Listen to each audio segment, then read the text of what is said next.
امیدیں کیا ہوتی ہیں اور امیدیں کب ٹوٹتی ہیں اور کب ہمیں کس طرح کی امیدیں لگانی چاہیے؟ وہ آگے آنے والا ہے، اس کے بارے میں سوچنا یہ امید ہے، اسے ہوپ کہتے ہیں۔ ہماری زندگی میں ایسے شخص آتے ہی کیوں ہیں یا ہم کبھی نا امید کیوں ہو جاتے ہیں؟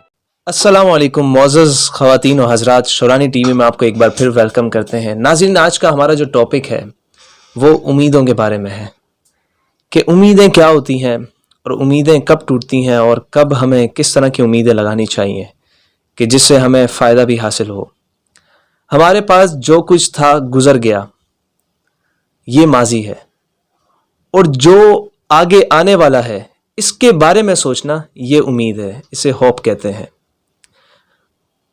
ہم امیدیں ان لوگوں سے ہی لگاتے ہیں کہ جن کے ساتھ ہماری امیدیں پوری ہو سکیں، مکمل ہو سکیں۔ ہماری زندگی میں ایسے شخص آتے ہی کیوں ہیں کہ جن کے اندر امیدیں ذرا برابر ہوتی ہیں، یا ہم کبھی نا امید کیوں ہو جاتے ہیں؟ یاد رکھیں کہ ہم انسان ہیں، اور انسان ہونے کے ناطے ہمارے اندر پوزیٹیوٹی، نیگیٹیوٹی اور امید ہونا، نا امید ہونا، یہ سب ہمارے اندر جمع ہے، یہ ہمارا ایک حصہ ہے۔ اور اپنے ماضی سے کیا رشتہ ہمارا ہونا چاہیے؟ ہمارا اپنے ماضی سے یہی رشتہ ہونا چاہیے کہ ہمارے ماضی میں جتنی غلطیاں ہو گئیں، انسان ہونے کے ناطے ظاہر ہے ہم سے غلطی بھی سرزد ہوگی، امید بھی ہوگی، نا امید بھی ہوں گے، لیکن ماضی سے یہ رشتہ ہونا چاہیے کہ اگر میرے سامنے، اگر ماضی سے ہمیں کبھی کال آتی ہے تو اسے اٹینڈ نہ کریں، اسے ریجیکٹ کر دیں، اور آگے کی طرف بڑھنے کا پلان بنائیں، اور ایسے لوگوں کے ساتھ جڑیں کہ جو آپ کی امید کو پورا کر سکیں۔ ہمیشہ یاد رکھیں کہ امید ایک ایسی سڑک کی طرح ہے کہ جتنی آپ کی منزل ہے اتنی ہی آپ کی سڑک ہونی چاہیے۔ بعض اوقات ایسا ہوتا ہے کہ اگر میں یہ کام 1 سال میں کر سکتا ہوں اور میں اس کی امید لگاتا ہوں 6 مہینے میں، تو یہ بھی امید ٹوٹنے کی ایک بڑی وجہ بنتی ہے کہ میں نے کام پورا ہونے سے پہلے ہی اس کے نتیجے کی امید لگا دی۔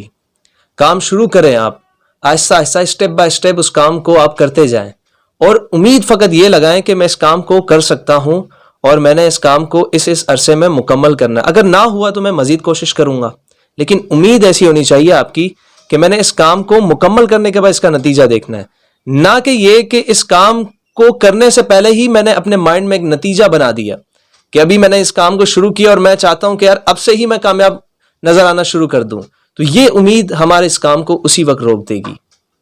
ایک تحقیق کے مطابق بتایا گیا ہے کہ امیدیں ٹوٹنے کی بڑی وجہ یہ ثابت ہوتی ہے کہ ہم اس امید کو کمپیئر کرتے ہیں اپنے ماضی سے، اور ماضی سے کمپیئر کرنے کے بعد پھر یہ نتیجہ ہوتا ہے کہ وہ امید بھی ٹوٹ جاتی ہے، اور اس امید کے ٹوٹنے کی وجہ سے ہمارا کام اسی وقت رک جاتا ہے، اور پھر امید ٹوٹتی ہے، وہ کام رک جاتا ہے، پھر ہم اس کام سے بالکل پیچھے ہو جاتے ہیں، اور اس کی وجہ سے پھر ہم کسی اور چیز سے بھی امید نہیں لگا پاتے۔ اور یہ بھی یاد رکھیں کہ امید اکیلے میں نہیں آتی، اس کے لیے آپ کو کسی سوسائٹی، کسی معاشرے سے، اپنے دوستوں سے، گھر والوں سے، اپنے ارد گرد کے لوگوں سے جڑنا پڑتا ہے۔ ایسے لوگوں سے جڑنا پڑتا ہے کہ جو امید رکھتے ہیں اور جن کی امیدیں زیادہ۔ اور یہ بھی بات یاد رکھیں کہ کسی بھی کام کو پورا کرنے کے لیے، کسی بھی گول کو اچیو کرنے کے لیے امید لگانا بہت ضروری ہے۔ بنا امید کے نہ کام شروع ہوتا ہے، نہ کام کرنے کا ذہن ملتا ہے، کیونکہ جس کام کی امید نہیں ہوتی اس کام کو کرنے کا کوئی ذہن نہیں ہوتا۔ میں جاب حاصل کرنا چاہتا ہوں، ڈگری حاصل کرنے کے بعد اس کام کی امید لگاؤں گا تبھی میں کوشش کروں گا۔ اگر میری امید ہی نہیں ہے کہ میں نے جاب حاصل کرنی ہے یا نہیں کرنی، تو یہ ڈگری کو میں بند کر کے رکھ دوں گا۔ تو یاد رکھیں کہ امید آپ کے گول اچیو کرنے کے لیے ضروری ہے، کہ جب تک امید نہیں ہوگی تب تک ہم اس کام کو شروع نہیں کریں گے۔ پھر امید ہماری کیسی ہونی چاہیے؟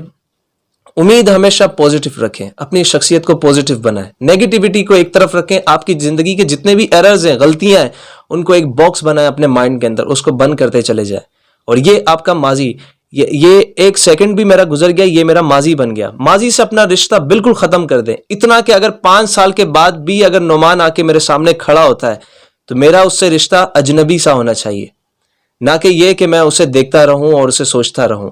ماضی کی جتنی یادیں ہیں اسے آپ ختم کرتے جائیں، اور اپنے فیوچر پر اگر محبت کرنی ہے آپ نے، اگر واقعی آپ چاہتے ہیں کہ میں محبت کروں، تو اپنے فیوچر ورژن سے کریں، کیونکہ یہی ہے آپ کا۔ آپ اپنی زندگی میں کامیاب لوگوں دیکھتے ہیں، ہم ظاہر ہے ہماری زندگی ہے، ہم فالو کرتے ہیں کامیاب لوگوں کو، جس کے پاس اچھی گاڑی ہے، اچھا گھر ہے، اچھا بینک بیلنس ہے، جاب ہے، ہم ان لوگوں کو فالو کرتے ہیں۔ تو ایسے لوگوں، اگر آپ ایسا شخص بننا چاہتے ہیں تو اس کے لیے ضروری ہے کہ آپ اپنے فیوچر سے محبت کریں، اپنے آنے والے کل کو دیکھیں، کیونکہ کامیابی آپ کے آنے والے کل میں کھڑی ہے. اگر وہ آپ کے ماضی میں کھڑی ہوتی تو آج آپ بھی ایک کامیاب شخص ہوتے. تو اس لیے اچھی امیدیں باندھیں اور اچھا رزلٹ رکھیں، انشاءاللہ اس میں آسانی ہوگی. اور اللہ کی ذات سے وابستہ رہیں اور نتیجہ اللہ پر چھوڑ دیں، کوشش کرتے جائیں، نتیجہ اللہ پر چھوڑ دیں. اگر یہ ویڈیو آپ کو پسند آئی ہو تو اس چینل کو ابھی سبسکرائب کر دیں اور لائک شیئر کرنا نہ بھولیے گا. اللہ حافظ.